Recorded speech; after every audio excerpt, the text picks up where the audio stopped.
Welcome to SEC Football Live here, of course, on a Tuesday. That is SEC Mike. I am Braden Gall here on the 440 Sports Network. Good to have you, my man. We've got lots of things to discuss today. So we were going to do an entire show today about the most important position groups in the conference and kind of go look at every team.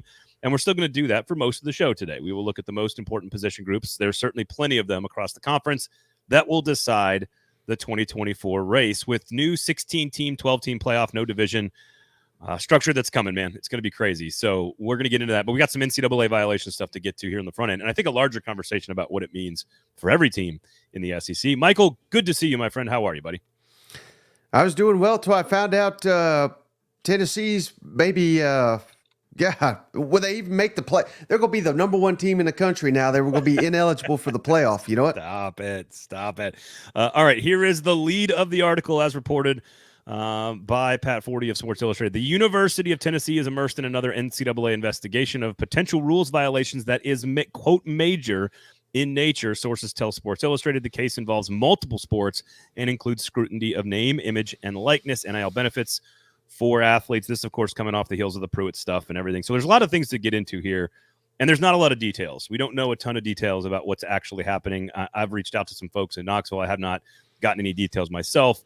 It is there are none to be had right now, Mike. It is a lot of different sports, potentially NIL, all the stuff that they were guilty of under Jeremy Pruitt that they intentionally, of course, wanted to show the NCAA that made it look like it was the worst infraction of all time or whatever. That was all on purpose, of course, to not pay him anything. But all that stuff, for example, would have been illegal under current NCAA investigation. So just major is not a word that is thrown around lightly in these reports. When you see minor violations, everyone just goes, all right, whatever. Who cares? But when you see the word major and it involves NIL, there's a lot of reactions I have, but I want to get yours first. What's your first reaction seeing it in real time? Yeah, that's called clickbait, Braden. That's why those words are being used. Major. I mean, hell, like you said, there's no details, but it's major. What the hell are we talking about here? Who gets in trouble for NIL? I thought NIL was legal now. So a lot of people are getting in trouble for NIL. They're just trying to bring a good man down. Josh Heupel's never done anything wrong in his life. Nico, nicest man in the quarterback position in the SEC. Be a real animal. I mean, this is ridiculous, Braden. I can't stomach this nonsense. Now, the Florida one, that made sense because Jaden Rashada, we all know what happened. But Tennessee, they're trying to bring him down. But no, it's funny. You look at the mentions. It's like if you're not a Tennessee fan, you're like, this is the end. And then all the Tennessee people are like, nothing to this, but that's sports fandom right there. I mean, nobody has any information. We're all overreacting, or we're either overreacting or saying no big deal at all. So I don't know what the hell, but it is kind of funny how it seems like every 3 to 5 years, Tennessee is in the crosshairs of some investigation. So I have to admit it myself. This seems to be a coach by coach allegations here. Well, and so that's part of this is how much does the NCAA look at past stuff? And I would hope that Tennessee gets a bit of a pass since the coach, Josh Heupel, and the athletic director, Denny White, were not involved in the previous stuff. Dondi Plowman kind of overlaps a little bit and is a part of this, but she also wasn't in charge when Jeremy Pruitt was hired. So I think there's going to be some leeway there. But I think this is there's a couple different stories here. There's one about Tennessee. And is there something specific here? Like Michael said this best. I said, welcome to the investigation club. Tennessee, Florida, and Florida State welcomes you. If you are an assistant coach driving a kid to a meeting with an NIL collective or a booster, that is technically against the rules. And so therefore I think an assistant coach got suspended for a couple of games or whatever. That to me strikes me as minor. That's like the cream cheese on the bagel thing for Oklahoma years back before they all got free food. Major is a different term, and it's obviously a term that's given to Sports Illustrated by someone with knowledge. There is no notice of allegation yet to the University of Tennessee. But I think there's a bigger story here, which is the NCAA doesn't fully know, like the rules in every state are different for NIL. There are some boundaries that you cannot cross. You can't just drop bags of cash in McDonald's bags for players. That's still against the rules. And so there's a chance that somebody's doing something wrong here. You don't just get major violations across 11 sports potentially without something happening. But I also don't think the NCAA is in a position to monitor or manage NIL in particular. And what I've been told is that we should expect this for a lot of schools moving forward. Like NIL came around and we didn't know how to handle it. And so people just sort of made their own rules, right? Every state made their own rules. And we've sort of been operating in this disjointed, set of guidelines. And we're starting to see the reins get pulled back a little bit. Florida State, then Florida, now Tennessee. If I'm Ole Miss, if I'm Texas, if I'm Texas A&M, if I'm Missouri, I'm checking everything out, because I think the NCAA is going to try to do some sort of jerking of the reins here. Does that make sense? I guess, but who in the hell listens to them? Why would they? I don't think people understand this, Braden. They have literally nothing to do, to my knowledge, with college football. They basically run a basketball tournament. I mean, the ones that oversee Tennessee and Florida and all these teams, it's the SEC. And the SEC, I don't think they don't have to listen to a damn thing the NCAA says when it comes to football and investigations and sanctions and things of that nature. Am I wrong on that? I think so, because Alabama is the NCAA. Tennessee is the NCAA. The NCAA is merely a collection of universities. And to your point, they don't own the college football playoff. But football is sanctioned underneath the NCAA. Like, the universities are part of the NCAA. So absolutely they could hammer a university, keep them out of a playoff, for example. And I have nobody has any clue if what Tennessee is or didn't do is rises to the level of that type of punishment. But the NCAA is Kentucky, Tennessee, South Carolina, Georgia, Florida, Alabama, Auburn. That's what the NCAA is. They're the same thing. But I think the SEC supersedes that. The NCAA and the University of Tennessee is the NCAA. They're the same thing. They're also the SEC. No question. But the offices of the NCAA are just sort of like this offshoot. It's like this little group of like 25 people in a room. Like, now they have to hire people like on a temp status to do these investigations. Ultimately, this is in my opinion, I think we need to broaden out from Tennessee and just say this is ultimately where we were going to end up no matter what. With NIL and all the tampering that's going on with, of course, you can't stop people from having communication with boosters and collectives that want to pay players, which they deserve to get. Like, if you have 50 different states doing 50 different rules with all these different schools operating under different guidelines, we were of course going to end up in a place where somebody trying to do some oversight is going to try to do something about something. And they just, I think you're right that we don't know what they can do, but they absolutely have jurisdiction over every school in the SEC. There's no question about that. And don't they, when they have these NIL agreements, aren't they all, what's the term here? Like private, non-disclosure. Yeah. I mean, you can't discuss it. Yeah. They don't have any rights to look at the contract or contact a collective and say turn over. I mean, the collective would just tell them to go to hell. Yeah, and that is also part of the problem. To your point, the collectives don't have to, like, everything is behind a closed door when it comes to the details, right? Like, we don't have any proof that Nico is the $8 million man, right?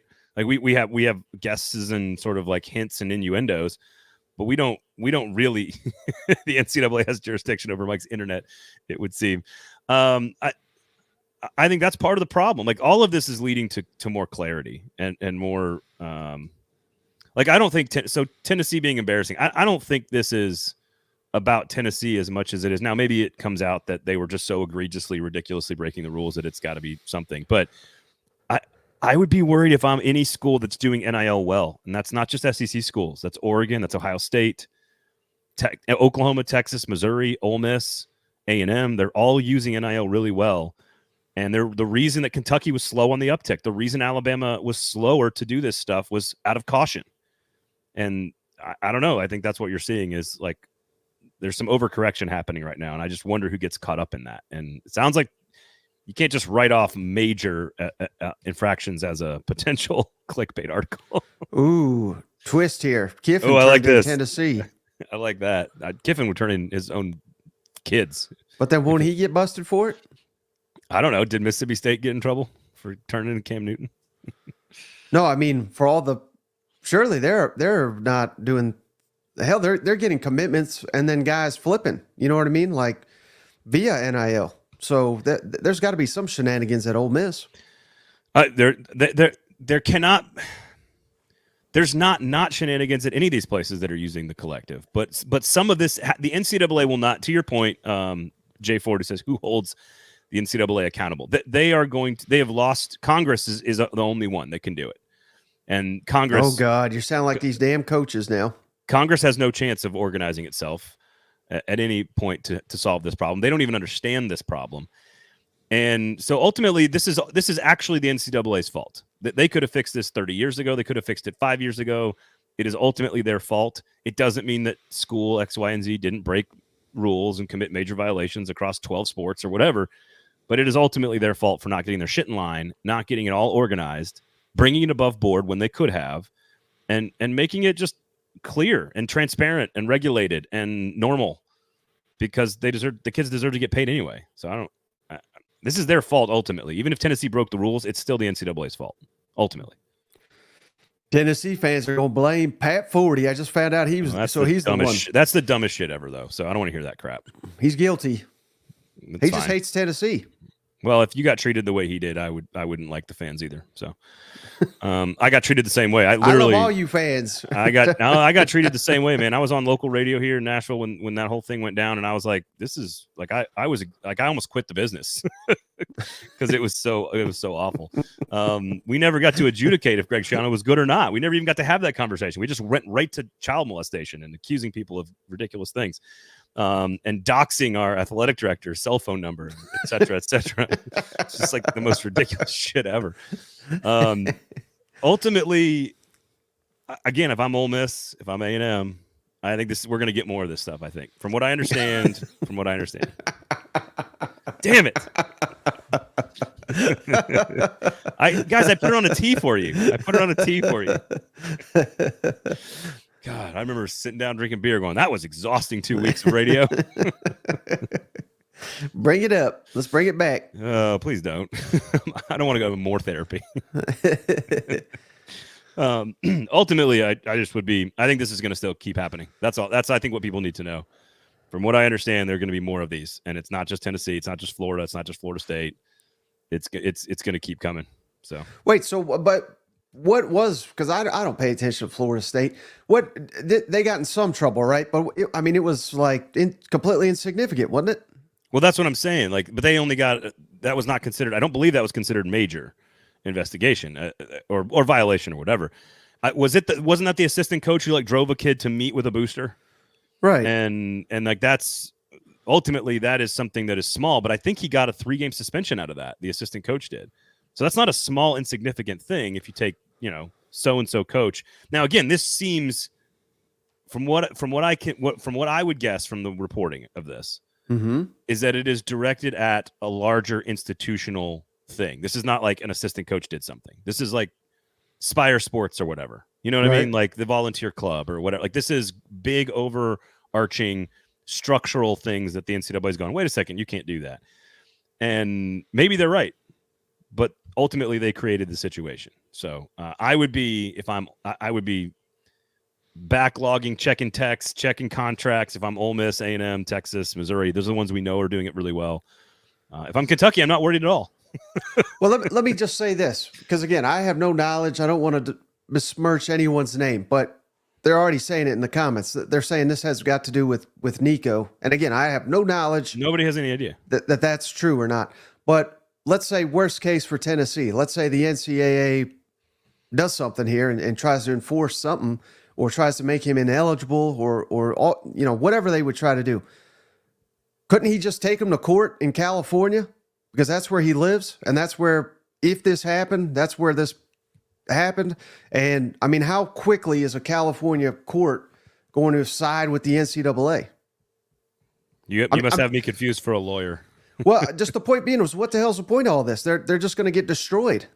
Doesn't the NCAA just get destroyed at every turn in all these court cases? In the court stuff, yes. Eventually they do. And Johnny South says maybe this will get kids from hopping around and show some darn loyalty instead of chasing money. No, what we'll do. He's right. This is eventually where we're going to go. But it's about revenue sharing and employee status. When you're an employee and you get revenue sharing in a collectively bargained agreement, that is when you can make players play in bowl games. That's when you can say that they have to complete their 2-year contract or their 3-year contract. I could see absolutely 4-year contracts in the works for players. If you're going to be an employee and you get paid money to do your job, you can stipulate terms of those contracts. And that is what's coming from all of this. We're going to be where like Tennessee's going to go, all right, Nico, You need to sign a 3-year contract with an option year for a 4th year worth $2 million a year, and you're going to have to play at the University of Tennessee, and you need to play in the spring game and all the bowl games. And that's going to be written into the contract. That's where this is all headed. It's not going to be NCAA violations keeping kids from taking money. Not one of you commenters wouldn't take the money, by the way. All of you would take the money. I would take the money. We all take the money. Everyone takes the bag. But you can put stipulations on a contract when it becomes a contract, and that's what we're headed towards. A lot of Lone Star beer comments. I like seeing that. That's got me fired up. I want to go back to Texas, get me some. Watching, they probably have that in Nashville, don't they, Lone Star? Watching all the True Detective episodes on HBO. Yeah. Every season of True Detective is filled with Lone Star beer. It's great. Worst case, a booster is cut off, an assistant is suspended. That's possible. I mean, I think the worst case is you can't go to the playoff. I think that's the worst case. But that is real. You better have some really heavy, and it sounds like it could be something for all programs at Tennessee. That's the other concern. If it's just one booster doing one something stupid, then it wouldn't be all 12 pro or 11 sports, would it? I don't know. There are 11 sports within. I mean, this just sounds stupid to me. There's only 2 sports, isn't there? Well, I guess baseball. They do baseball now too, but why would there not be women's basketball? Why would you not? Women are making more NIL than the men are across the board from like a per athlete standpoint. All right, Lady Vols, wearing Lady Vols on your chest is worth money for sure. So that's 4. So we still got. So you're telling me there's UT 7 track others. And field. UT track and field is really good. And they're committing major violations to help the track and field. Like I don't see this when we go down this far. I feel like this is all shenanigans because there's no way in hell there's 11 sports. This is what I'm saying. I think it's an infrastructure concern, is what I'm guessing. It's not about a coach driving a player, or it's not about one thing. It's going to be about a structure. It's going to be about a mechanism, about an institution. Otherwise, it doesn't fall into major, and it's not going to be a big deal. It won't be a big deal. I think the NCAA created this situation, and schools took advantage of the situation that they found in front of them. And instead of asking for permission, they asked for forgiveness. And now we've reached the forgiveness portion of the programming. That's it. I forgive them. And if I'm Ole Miss, if I'm Texas A&M, if I'm Missouri, who's pushed the boundaries on legislation because the Missouri State Legislative House has given them free reign to do whatever they want, I'm just saying I think more of this stuff is coming. Maybe not at this level or whatever, but I think more of this is coming. There's a reason Florida got their little letter, and Florida State got in trouble. Like, I think a lot of this is coming, and it's just going to be. I think they're trying to get Billy Napier like they got Pruitt. You think Billy Napier's wife was dropping bags? No, just so they don't have to pay his buyout if they're awful this year. I don't think their violation. I don't think the violations rise to that level. Pruitt was in a different place than all these things. They'll find some dirt on him. Pruitt was on a different. Oh, you can find dirt on all these guys. There's no question about that. Okay, I think the lesson is not about Tennessee. I think the lesson is about every team using NIL. You better watch your back, because for now the NCAA has power. To your point, when Congress removes that power, it will be gone. But they got it right now. So, hey, I know we were not planning to talk about this, I don't believe, but just real quick, I want to get your thoughts because I know you're a big Hugh Freeze fan. But I'm seeing a lot of people, they hired DJ Durkin, and credit these Auburn fans. I thought it'd be 180 different reaction to that. I thought they'd be like, "Shut the hell up, stupid this, stupid that." That was long ago. Let a player die. Now they're all like, "Jesus, what are we doing here?" Like, you would think a guy with this sketchy of a background will not hire an even sketchier background guy. It seems like the vast majority of Auburn fans are not on board with that. And that's whether he's sketchy or not. Innocent till proven guilty. I get all that. But he's not even a good defensive coordinator. Why are we going this direction where A&M's, they're damn glad they don't have Durkin anymore. I'd say Ole Miss now is under significantly better hands in Pete Golding than when they had DJ Durkin. I mean, what are we doing here? The story, and I think ultimately that's the question I've always asked about Hugh Freeze, which is like, is it worth it? Right? Like, it's worth it. This is going to sound weird, but like, it's worth it for Urban Meyer. Like, you're going to get some shit. You're going to get some weird things are going to happen on campus, or he's going to overlook this, or like he's just kind of a piece of shit. But like you're guaranteed a championship run, right? Right. Aren't you guaranteed a championship? So like this is what I never understood about Hugh Freeze in general. Like there is risk involved in hiring Hugh Freeze. What has Hugh Freeze ever actually won, other than 2 games that you guys really love at Ole Miss? Like he also beat lost, Arkansas. He also lost Liberty. to Memphis. Yeah, he lost to Memphis. Lost to Randy Edsall and UConn. Like this is not. That's always been my question. Like look at last year's staff at A&M, right? Steve Adazio had similar type of questionable issues with the behavior in the office at Colorado State. Brought him onto the staff. Bobby Petrino, we know his background. Brought him into the comp, and then DJ Durkin, and we were like, oh, look at this coaching staff. No wonder it's not going to work. The DJ Durkin story, of course, and I'm not going to get into it, was a player passed away tragically, unfortunately, when he was the head coach at Maryland, and I don't think we'll ever know 100% who did what, or who's at blame for what, or how much somebody's fault is, or whatever. So, yeah, they're going to hire Matt Canada next. Of course, he doesn't have to my knowledge, a bad background. He has a bad background on the field. Yeah. He's not a good coach. And there's a reason he's coached at like 12 different schools in 13 years. Like, and the Pittsburgh Steelers fired him. Like, there's a reason. I agree. I don't. It's just not worth it. That's my thing. Like, you can't find a better defensive coordinator. I don't know. I don't think it's that big of a deal. Is that a bad sign for Auburn that they can't get anyone better than that? I talked about this with Brandon Marcello and with Paul Feinbaum on the 440 Sports YouTube page, so go check that out.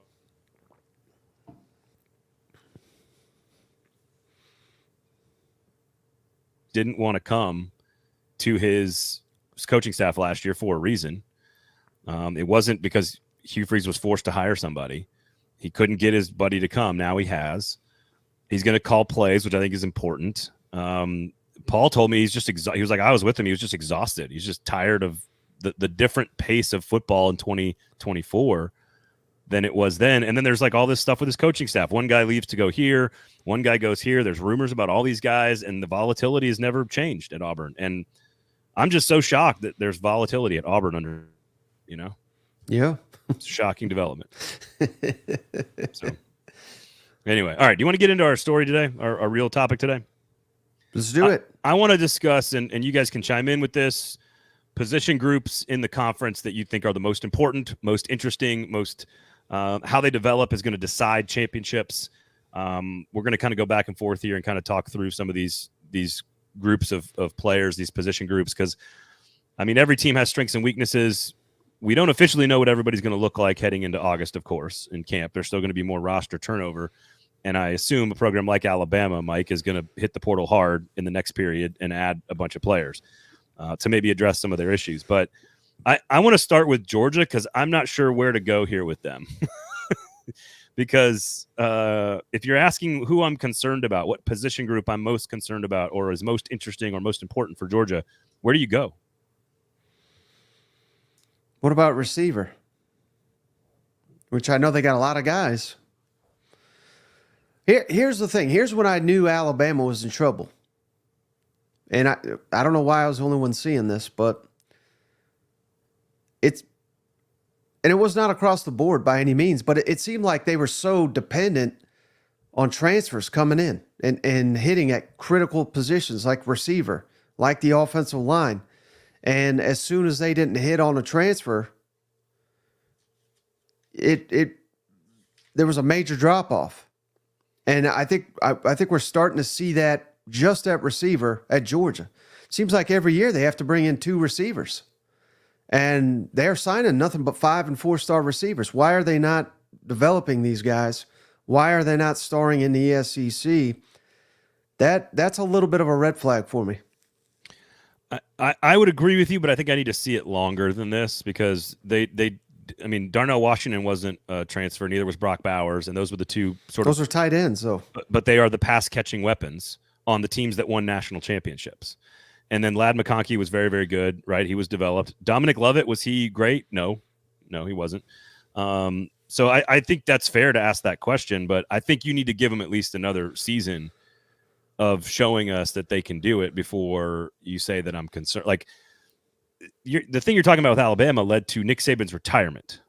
Like, Kirby Smart's not walking away because he misses on a few receivers at transfer, right? Like, I think he's gonna. You got to give him a chance to fix the problem with his own guys over the next season. If they have nothing again this year, and then the next year we can start to talk about, hey, maybe Todd Monken was I great. mean, even the second year they won the national championship, when A.D. Mitchell went down, they had no one that could stretch the field, and that's why they nearly lost to Missouri, because they couldn't stretch the field. And again, we're picking apart a near flawless roster, right? So this is not like we were just talking Auburn. If Auburn had everything Georgia had, we'd be like, my God, Auburn is probably going to win it all. You know what I mean? Yeah, but it's a different critique, but it's the same where, like, I don't know how Georgia fans feel, but they probably feel like last year was a disappointment, which for 99.9% of the programs last season would not have been a disappointment.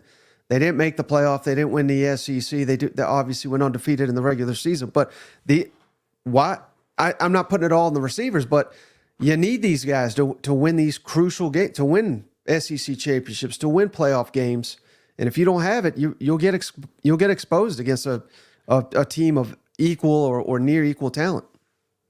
Was it more on the defense the fourth quarter against Alabama? And I would also point out, I think they got unlucky that, like, Washington was a thing last year. Like, Georgia would have made the playoff almost every other year. And in any other year, I'm not sure I'm picking Georgia to lose another game. I think they win the national title. So, like, I understand Georgia's concern, but to your point, this is as near perfect an organization as you can like, they are the clear number one team in the nation coming into this season. They are the clear front runner to win the SEC. They are going to be picked by everyone in Dallas to win the SEC.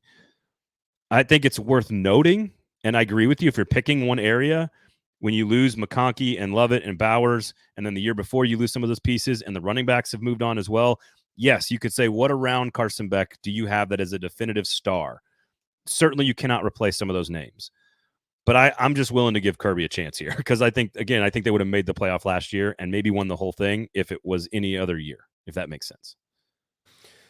Yeah, I mean, just a damn shame. It was the last year of the 4-team playoff where we had essentially 6 teams, I think, probably deserved it, you know? So Bo asked a question here for Texas A&M. We'll just go right to Texas A&M here, because I think they're the line of demarcation between potential contenders for the playoff and teams that maybe aren't. But Bo says, for Texas A&M, the position group that needs to step up the most is clearly the secondary. That's interesting to me, and I'm curious if Bo would have a reaction to, I mean, Cooper is gone, their star middle linebacker. He's off to the NFL draft. They lost a bunch of guys in the portal on the defensive line. I think they lost another pass rusher to the NFL draft as well.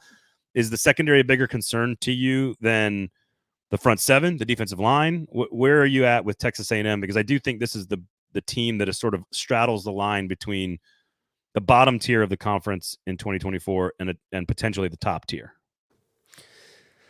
I mean, the secondary, just particularly late in the season, they were just down bodies. I mean, they didn't have any.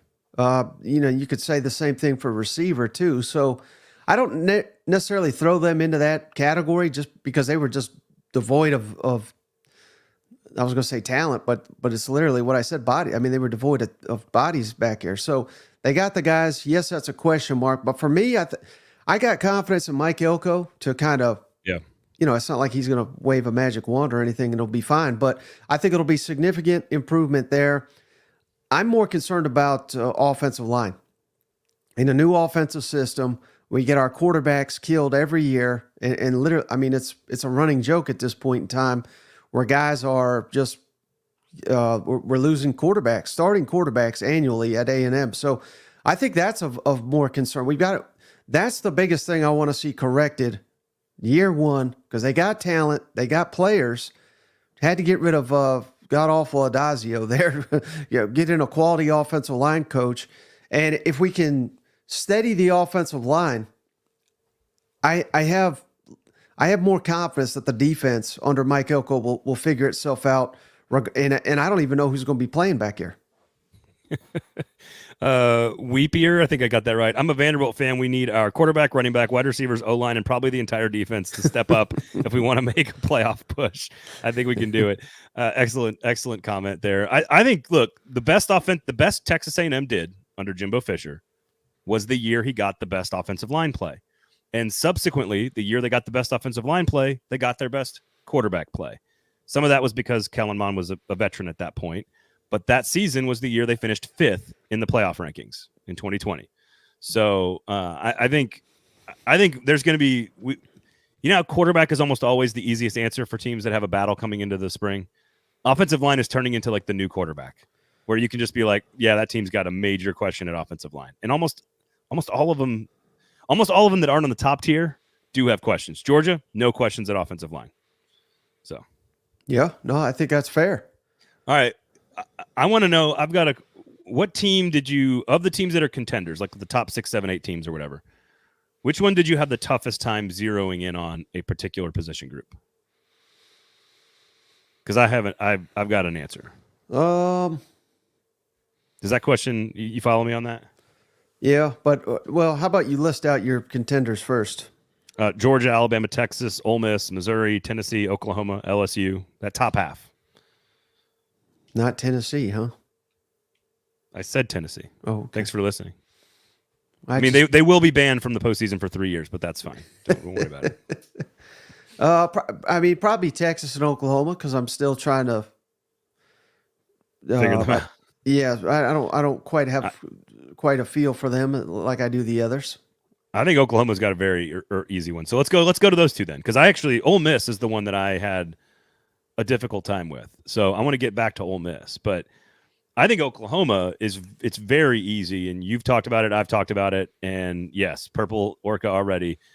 That all 5 starters gone along the offensive line. You have a quarterback in Jackson Arnold that people love. They think has got some elite upside. You've got a brand new coordinator. You've got weapons around the quarterback. The defense is actually going to be better probably than it was the year before, with more Venables and more and a change at coordinator. This schedule is so hard. It is almost exclusively about Seth Luttrell, Jackson Arnold, and the offensive line play. I found that one to be very easy from an Oklahoma standpoint. Yeah, well, yeah, I guess you're right. You just kind of caught me there, but I guess I'm just saying that it's hard for me to, aside from that one, because everyone I speak to just had George Stoya on the show. I mean, he basically said the same thing, but that makes sense. But for Texas, it's not that. For Texas, and again, it's, I don't know, they get mad at me because I'm not all over Steve Sarkisian like everybody else for some reason. But you mean in a good? They don't like that you're not all over his jock or whatever in a good way. Like they just think he's God's gift to football for some reason. Pretty good offensive mind, but yeah, no, for sure. Is that what we're giving out trophies now for people that are good at? They got a Big 12 championship trophy that they've got in their case right now. I don't respect that at all. Oh, okay. I mean, they had to beat one team to get there, and they didn't even beat them. Well, here's what I would say for Texas. Is it receivers? Maybe because they added via the transfer portal. That's why This is all so hard. But you assume, everybody assumes when you add someone via the portal, you're gonna like they're awesome, and that's not always the case. It's very rarely that's the case, especially offensive line or whatever. So Xavier Worthy, Adonai Mitchell, Brooks, Jontavian Sanders, even the backup running back who's also the kick returner, Robinson, is gone. Basically, 5 of their top 6 all-purpose yards guys are gone off Texas. They do lose both of their defensive tackles as well in Sweat and Murphy. So, like, you could point to the interior of the defensive line, or you could point to the receiving core around Quinn Ewers. Now, because they're bringing back a really good offensive line and Quinn Ewers, I am less concerned about the receiving core, if that makes sense. Because if you're very good in college football along the offensive line and at quarterback, almost everything else will fall into place. You can win a conference championship with a great quarterback and a great offensive line if Texas gets that next year. Could you make the argument that Arch has got more experience with the backups that are going to have to step up and be? Stop it. I'm just saying. Maybe even for you, that's a stretch, big maybe guy. It's time to switch to Arch, see what we really got here. But stop it.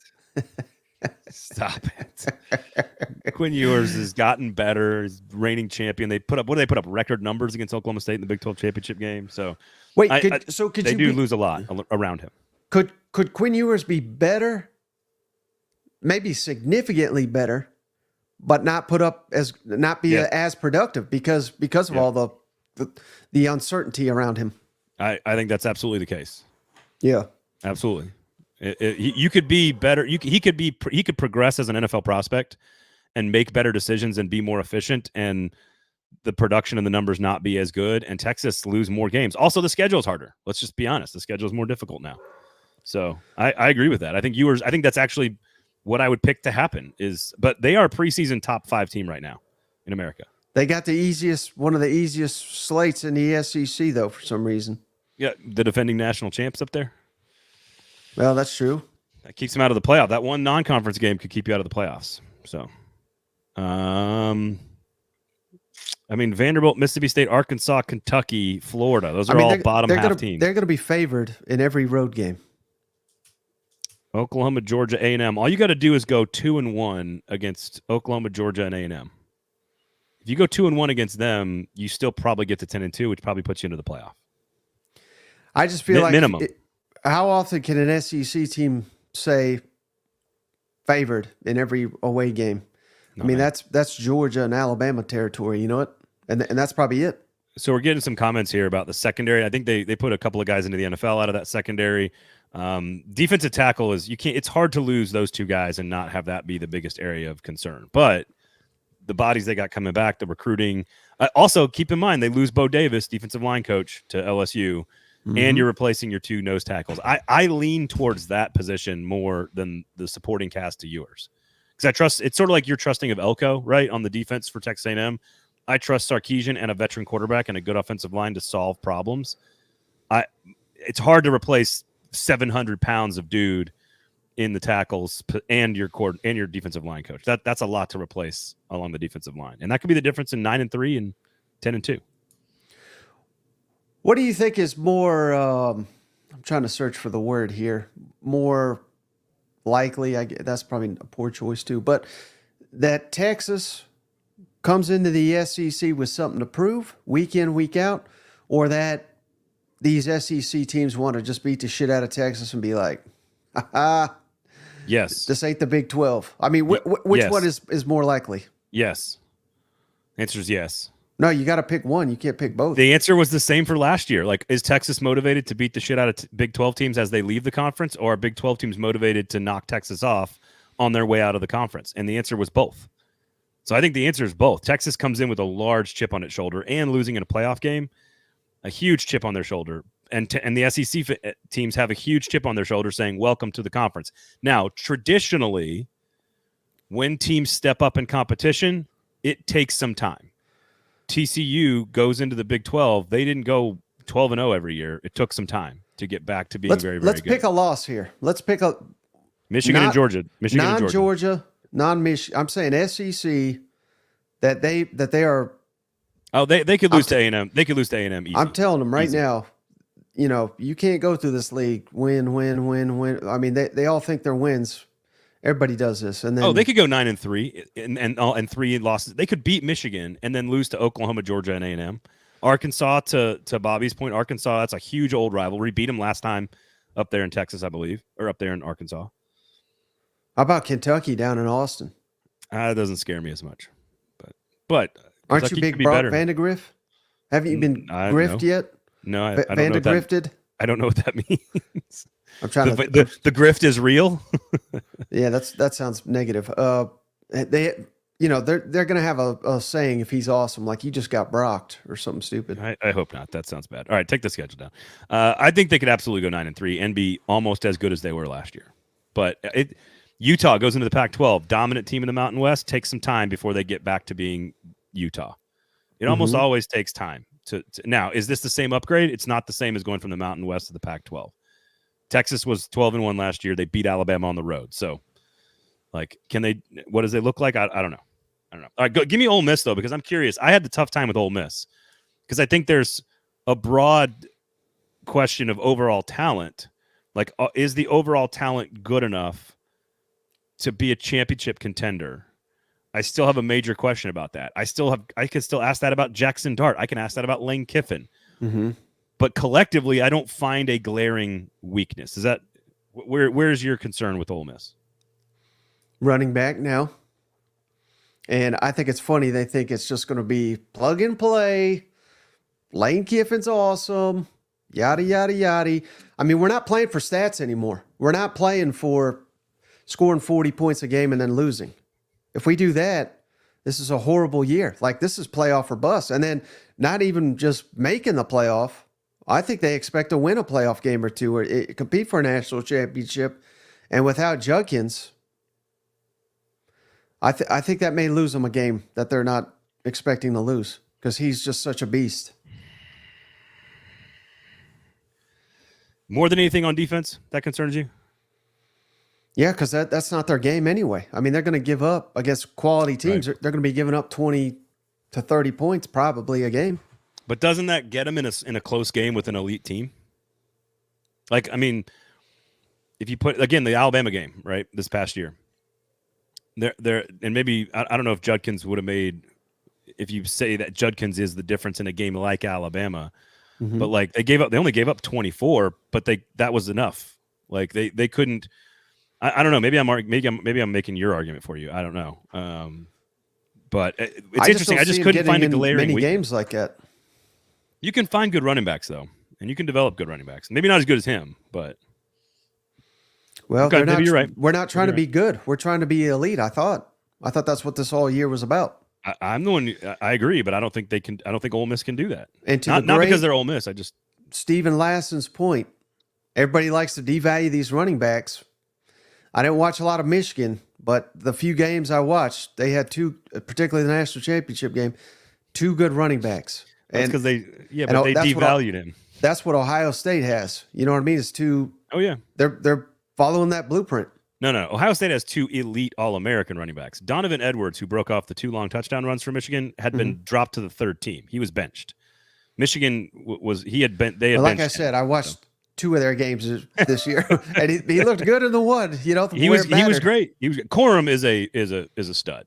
Blake Corum was a stud. And to your point, Ohio State has 2 of them. There's no question. Henderson coming back, and Judkins is elite. Now, like Tennessee, for example, had 3 guys last year that were really, really good, and 2 of them are gone.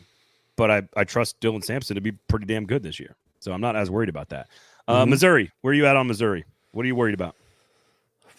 I mean, could I say running back again? I don't know that, they're just not going to be able to replace Cody Schrader so easily. But I think the offense will be fine, so that's probably not a great place to go. They lost some outstanding players in the secondary. I think 2 starting corners. Yeah.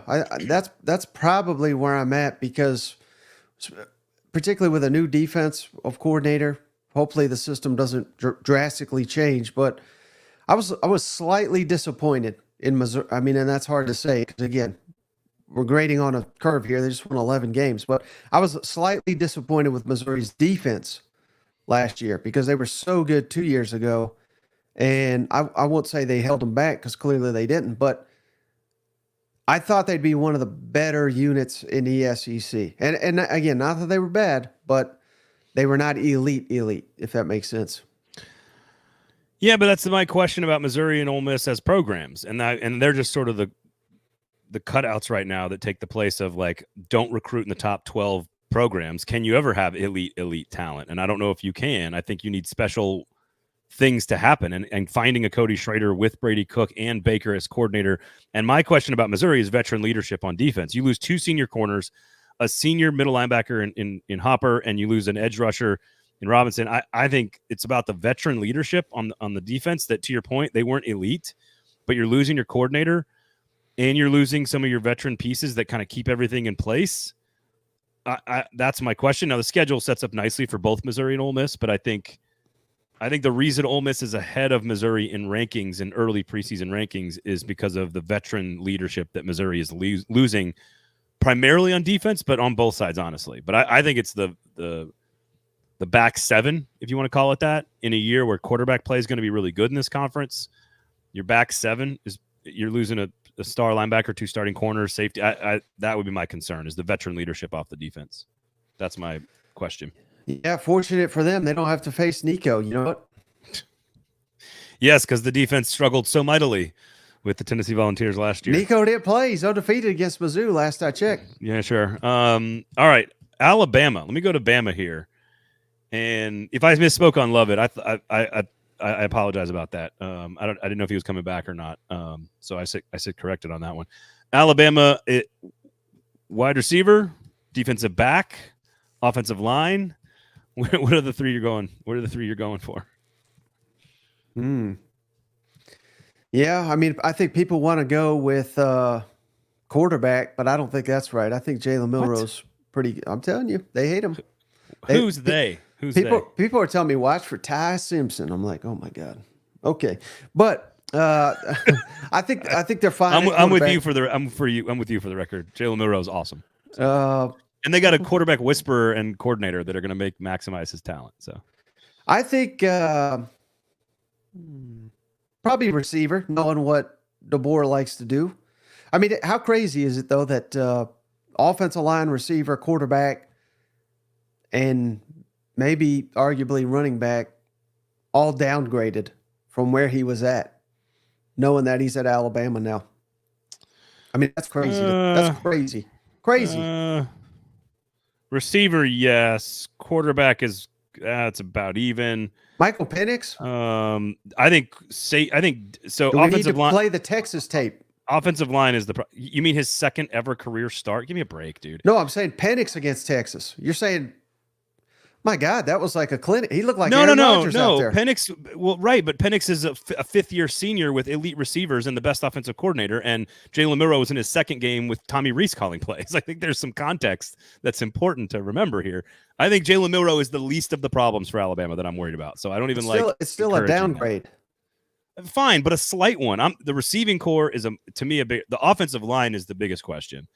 Yeah, in my opinion, and then on D, it's the secondary. You're losing Arnold and McKinstry in the secondary, and your best player maybe on the entire team transferred to Ohio State and Caleb Downs. So the secondary, which Nick Saban has traditionally restocked very quickly, now it's going to be restocked with a whole new coaching staff. 3 starting All-American level players are gone. The offensive line loses All-American left tackle potentially. The center transfers out because, the Rose Bowl made him cry.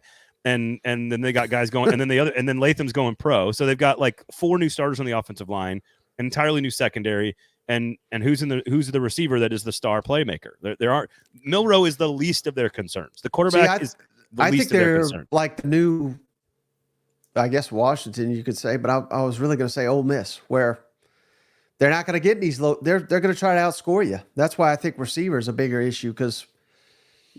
Yeah, all the things you said are valid, but they're not trying to score in the 20s and win a game. They're going to try to get to 35, 40 to win these football games. I don't think under the board year 1, I think. Now, I know they're losing both pass rushers, right? Turner and Braswell, but I don't think the defense takes a huge step back. Like they're pretty loaded on that side, and I think Kane Womack is an excellent hire and is going to have them playing really good football on that side of the ball. I think Milroe makes up for a lot of deficiencies on offense with a great scheme, which we know Grubb and DeBoer will bring. Ultimately, the question for Bama is, I think that's why offensive line is the one I circle. Like, I just think it's the offensive line. But I understand where you're coming from as well. Tennessee, where are you going with Tennessee? Do they have a question mark? Yeah. Probably 121st, 121st in completion percentage allowed last year. Almost dead last. Yeah, but we got rid of all those guys, so they've upgraded. Their second-year sophomore, outstanding sophomore class. They've added some transfers. I'm telling you, they could be locked down back here. It's the back 7 is the question. When's the last superstar linebacker that they had? I mean, like true stud. Keenan Peely. Henry To'oTo'o. Toto is pretty good, but I mean, give me like the old middle linebacker, the old Tennessee middle linebacker. Jalen Reeves-Maben was awesome. God, how long ago was that? It was a long time. That was pre-Pruitt. He's still playing in the NFL, I'm pretty sure. He made a tackle for the Lions, I think, this weekend. He's playing for the Lions. No, the back 7 is my question. They have not had true, I'm talking the Eric Berries and Kevin, those. Like when I was in school at Tennessee, it was the Kevin Burnett's of the world, Colton Jumper, AJ Johnson. Yeah, there you go. There's just not a dog There's not a dog back there in the back six. Let's call it. Let's put 4 or 5 down linemen here and run an odd front if you want. Because I think the front is going to get better. I think the front's going to have a chance. Even though they lost Barron, I think the front's going to get better. So if Tennessee's NIL was as corrupt as they're trying to make it, they'd have Caleb Downs right now. They would. They're not investigating Ohio State, who their collective announced his commitment before he did. Oh, that's not suspicious. Let's go investigate them. Yeah, Tennessee. I'm not worried about Tennessee's defensive line. I think the defensive line is going to be good. I think with Thomas and Pierce and the younger players that hopefully are being developed, I think they're in good shape there. It's the back seven that is concerned. Again, one of the most inefficient defenses in the country last year. And they're going to play against really good quarterbacks this year, right? They're going to play against a lot of good quarterbacks this year. So going to outscore every one of them. We shall see. But I'm not as worried about the rest. The receiving core got a boost with McCoy coming back. You still got Sampson at running back. I think the O-line's in good shape. Quarterback's good. Heupel will trust the offense. It's about the back seven on the defense. LSU here. These are all the contenders in my mind. We've gone through every contender that can make the playoff, in my opinion. LSU, I'm going defensive line, front seven. Mason Smith, Mekhi Wingo, gone. They do bring in Bo Davis, as I mentioned, but we'll see here. Defensive backs. Yeah. They've been awful. DB, awful. Not you anymore. Transfer you. 2 years in a row of transfers that didn't work for LSU. So got to get that figured out with Corey Raymond, who he has regressed about 3 or 4 years in a row. He's got a great reputation, long track record. Hopefully he can get it corrected. And a new coordinator in Blake Baker. I think the front seven, more so the defensive line, you lose 2 potential NFL players because you can fix the secondary with some pressure on the quarterback to some extent. So maybe that's where Tennessee is too. They think they can help the secondary with pressure in the quarterback. That I don't know. Offensive line is gonna be really good for LSU. I'm okay with Nussmeier. You know, they'll find dudes at receiver and running back. I'm not worried about that. So I'm gonna go front line. So secondary. Dale knows what's up. Yeah, there you go, Dale Rice. Okay, Florida. I mean, here's what I wrote down for Kentucky, South Carolina, Arkansas. Offensive line. Special teams for Florida. How about that? And they just hired a special teams. I don't know if he's a coordinator. I don't think he is, but if they're not as dreadful there, they may have won. They may have went to a bowl game last year. I think receivers also, they got a lot of second-year guys with promise. Maybe that's not that big of a question mark, but they're going to need to step up, I think, big time. How about defensive coaching staff? that's my area of across concern. The board. Yeah, that's my area of concern for Florida. Is the entire defensive coaching staff. Prove to us what you got, because they're trying to fix it in the portal. They're bringing in a ton of portal guys. We're gonna have a big Florida conversation, by the way, over on the 440 Sports platform. Have a big sit down with some folks that cover the Florida Gators. So swing on by, and if you're a Florida fan or want to learn about Florida. We did about a 35-minute deep dive into the Gators. They're bringing like 7 of their top 8 transfers are defensive players. They brought in Ron Roberts. The offense could still be pretty good. The question is the defense to me. The defense is the problem. So offensive line for Kentucky, South Carolina, Arkansas. I went wide receiver for Auburn. Like, I don't know why they're sticking with Peyton Thorne, but that's what they're doing. But I think he will make him better because he's going to call plays. So you got a good running back. I think you got to find some playmakers because the defense is pretty good. So, yeah. Receivers for Auburn, they've been awful. They did sign a touted tight end. Maybe he can contribute, but I heard they got a great tight end last year. He didn't do much either. Yeah. Vanderbilt, all things, just all. How about Kentucky? You're saying offensive line for Kentucky? I'd say quarterback. Well, I'm not putting I don't have as much expectation for him. Does that make sense? We've talked about this. Like I had expectations for Leary, and that was wrong. I was wrong about that. But I don't have expectations for Vandergriff. I expect them to develop him. Are we going to get Brocked? That's weird. Stop trying to make it a thing. I don't know why you're trying to make it a thing. It's going to be something by the end of the day. Stop trying to make fetch happen. Yep. What about Mississippi State? Where are you at with Mississippi State? Did you say offensive line for South Carolina as well? The offensive line. How is it not the offensive line? Yeah. Well, how about stopping the run too? I mean, they've just been god awful stopping the run. So I'll switch it up and do that. The other line is okay. being poor on the line of scrimmage is not where you want to be in this league, obviously. No, it's not. Poor Spencer Rattler actually produced in the face of all of that last year, to be honest. Very difficult schedule and a bad offensive line. Mississippi State, where are you at? Mississippi State. Yeah, real quickly here to wrap up. With that offense they want to run, we need to see what they've got at receiver, because I don't know that they have much. I don't know what Mississippi State is. I don't know what they're going to be in 2024.